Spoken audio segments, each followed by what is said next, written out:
À la suite de l'interrogatoire d'Amy, la police de Nassau l'arrête pour tentative de meurtre. Plus tard dans la journée, les autorités annoncent la nouvelle aux médias. Une jeune fille de 17 ans venait d'être arrêtée pour avoir tenté d'assassiner une mère au foyer. C'était du jamais vu.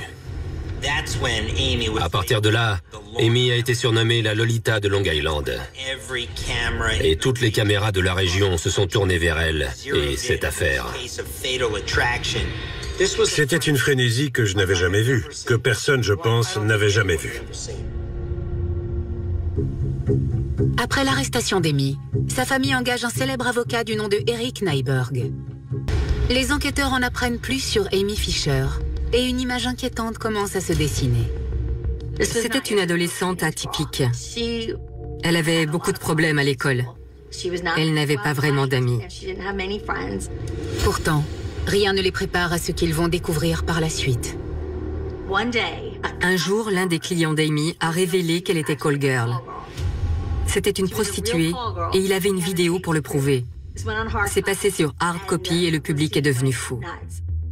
Filmé secrètement 2 mois plus tôt, l'enregistrement aurait été vendu pour 7 500 $. C'est là que tout a commencé à véritablement exploser.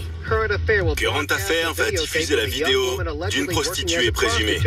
Ça prouvait à tout le monde qu'Amy n'était pas l'écolière innocente qui s'était égarée. Elle avait des problèmes avant que tout ça ne commence. Tandis que l'histoire d'Amy, la jeune prostituée, prend de la vitesse, les tabloïds essayent de trouver de quoi salir la réputation de Joey. Son passé de toxicomane ressort. Certains journaux vont même plus loin. Ils ont insinué que Joey vendait de la cocaïne. C'était connu. Tout le monde savait que Joey avait eu un passé mouvementé. À chaque nouvelle rumeur, les médias s'enflamment. On était à New York. C'était dans le New York Post, dans le Daily News, dans le Newsday. Ça n'arrêtait pas. Les gens étaient obsédés. Ils attendaient la prochaine sextape avec impatience. C'était avant O.J. Simpson. Je ne me rappelle pas d'une affaire qui ait autant attiré l'attention du public. Au milieu de cette tempête médiatique, les langues se délient. Ses amis ont fini par avouer aux enquêteurs que depuis 1 an, Amy cherchait à tuer Mary Jo. Amy Fisher avait promis à 2 garçons de l'argent et des faveurs sexuelles s'ils voulaient bien tuer Mary Jo pour elle. Nous sommes au printemps 1992 et les yeux de la nation sont tournés vers Long Island, où l'adolescente Amy Fisher est accusée de tentative de meurtre à l'encontre de Mary Jo Buttafuoco. Amy prétend que le coup de feu était un accident, mais de nouveaux témoins semblent réfuter cette allégation. Ça faisait longtemps qu'elle y pensait, 6 mois au moins. Elle avait demandé à 2 jeunes hommes différents de tuer Mary Jo, mais ils avaient refusé. Ça montrait à la police qu'ils avaient affaire à une tentative de meurtre prémédité. C'est alors qu'un nouveau jeune homme contacte les enquêteurs de Long Island. Le 12 juin, un jeune homme du nom de Peter Guagenti est arrivé avec son avocat et a affirmé que c'était lui qui avait aidé Amy à se procurer le pistolet. Il l'aurait fait en échange de faveurs sexuelles et d'un peu d'argent. C'est lui qui avait conduit la Thunderbird. Il nous a conduits à l'arme du crime. Il nous a dit qu'il l'avait jetée dans une bouche d'égout et il nous a dit où. On a réussi à la retrouver. Ça nous a bien aidé dans notre enquête. Peter Guagenti, 21 ans, plaide coupable et est condamné à 6 mois de prison. Pendant ce temps, Amy attend son procès. Sa caution est fixée à 2 millions de $, un record pour le comté de Nassau. Elle est restée en prison pendant longtemps, avant que M. Nyberg ait l'idée de vendre son droit à l'image à une société de production pour récolter l'argent nécessaire. Si quelqu'un a 2 millions de $ à dépenser, je vous vends les droits exclusifs de l'histoire d'Amy. On m'a appelé depuis Hollywood. Ça a marché, elle est sortie. 2 mois après son arrestation, Amy est relâchée sous caution grâce à une société de production hollywoodienne. Mais tandis qu'Hollywood pense à faire un film, Les enquêteurs ne savent toujours pas comment se termine cette histoire. Au bout d'un moment, j'ai réalisé que cette affaire ne connaîtrait pas de procès. Elle allait être résolue par un arrangement. En septembre 1992, les procureurs disent à Mary Jo que Amy va plaider coupable en échange d'une réduction de peine. Cette nouvelle bouleverse Mary Jo. Je n'avais qu'une envie, tuer le procureur. La balle ne m'a pas tué, mais le système judiciaire, lui, y arrivera. J'étais furieuse. Elle aurait pu écoper de 25 ans pour tentative de meurtre. Ce que les procureurs annoncent ensuite à Mary Jo, qui la laisse vraiment sous le choc. Le procureur m'a invité dans son bureau. Une enquête était en cours sur Joey. Je n'en revenais pas. Il s'attaquait à Joey alors qu'on connaissait déjà le coupable. Amy a accepté l'arrangement. Mais dans les papiers, il était stipulé que Amy avait eu des relations sexuelles avec Joey. Ça rendait Mary Jo folle. Joey faisait officiellement l'objet d'une enquête pour viol. Cette fille a essayé de me tuer. C'est une menteuse, une prostituée. Et le procureur la croit quand elle raconte qu'elle et Joey étaient ensemble? Pourquoi avait-elle stipulé ces faits si ça ne s'était pas passé?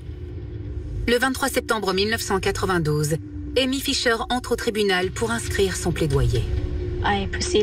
J'ai discuté avec Madame Buttafuoco pendant 10 ou 15 minutes. Après ça, elle s'est retournée pour rentrer chez elle. Je l'ai frappée à l'arrière de la tête. J'ai voulu la frapper encore et le coup de feu est parti. Elle s'est énervée contre Mary Jo quand celle-ci a refusé de croire à son histoire sur Joey. Elle a tiré sur Mary Jo, elle a paniqué et elle s'est enfuie. Après avoir accepté le plaidoyer d'Amy, le juge annonce que l'audience de détermination de peine aura lieu le 1er décembre. Mais avant l'audience, un nouveau scandale explose. Cette nouvelle révélation détruit la possibilité d'une sentence clémente pour Amy. Peu après qu'elle ait plaidé coupable, l'émission Hard Copy a diffusé une vidéo d'Amy Fisher avec son petit ami. Il avait enregistré toute leur conversation. La veille du jour où elle a plaidé coupable, elle a fait le mur pour aller voir un ancien petit ami. Ça allait à l'encontre de sa liberté sous caution. Cet ancien petit ami l'a immédiatement trahi en vendant la cassette pour 10 000 $. C'était sur toutes les chaînes. Sur l'enregistrement, elle disait « Je vais aller en prison pour quelques années, mais je veux me faire plein d'argent. Je suis célèbre. Je vais m'acheter une Ferrari. » Elle avait l'air de dire « Ça vaut le coup. » Ça la plaçait à l'opposé de l'image que j'avais essayé de montrer d'elle. On ne pouvait pas la contrôler. Amy faisait ce qu'elle voulait faire. Amy était anéantie par le fait que son ex-petit ami l'ait trahi. Tellement anéantie qu'elle a fait une tentative de suicide et s'est retrouvée enfermée en isolement dans un hôpital psychiatrique. Un mois plus tard, Amy sort de l'hôpital psychiatrique. Le juge la condamne aussitôt à un maximum de 15 ans de prison. Amy Fisher, vous êtes à présent condamnée à une peine de prison d'une durée indéterminée. Cette peine pourra s'élever à un maximum de 15 ans et la Cour impose un minimum de 5 ans. Étant donné son instabilité mentale et les révélations concernant la personnalité calculatrice d'Amy, les procureurs décident d'abandonner les poursuites pour viol à l'encontre de Joey Buttafuoco. Les enquêteurs ont abandonné l'enquête. Elle n'était pas le genre de personne que le procureur aurait aimé appeler à la barre. Elle n'était pas une personne de confiance. Joey était tiré d'affaire. Les poursuites avaient été classées sans suite. Amy était en prison. En 1996, espérant mettre toute cette histoire derrière eux, Joey et Mary Jo emménagent en Californie et commencent une nouvelle vie en famille. Mary Jo devait penser que ce calvaire était enfin terminé, qu'elle pouvait aller de l'avant. Mais ce n'était pas le cas. Moins d'un an après leur déménagement, la commission des libérations conditionnelles annonce qu'Amy Fisher va bientôt recevoir une audience. La première fois qu'elle a demandé à être libérée après 5 ans de prison, je suis allée à l'audience. Je voulais qu'elle reste en prison, qu'elle y dépérisse. J'étais en colère. Suite aux supplications de Mary Jo, Amy se voit refuser la libération conditionnelle. Après ça, Amy a trouvé une nouvelle avocate et cette avocate a contacté Mary Jo. L'avocate d'Amy demande à Mary Jo de discuter avec la mère de la jeune fille, Rose Fisher. Étonnamment, Mary Jo accepte. La mère d'Amy s'est présentée avec des informations concernant le passé trouble de sa fille. Je pense que Mary Jo savait que son mari l'avait trompée, mais qu'elle ne savait pas tout ce qu'Amy avait vécu. C'est là que j'ai commencé à pardonner à Amy Fisher et à tourner la page. En mai 1997, Mary Jo prend la parole lors de l'audience d'Amy et demande à ce qu'elle soit libérée. J'étais passée par cette transformation et j'ai réalisé qu'elle allait sortir de prison. J'ai fait preuve d'empathie et j'ai essayé de voir les choses du point de vue d'une mère.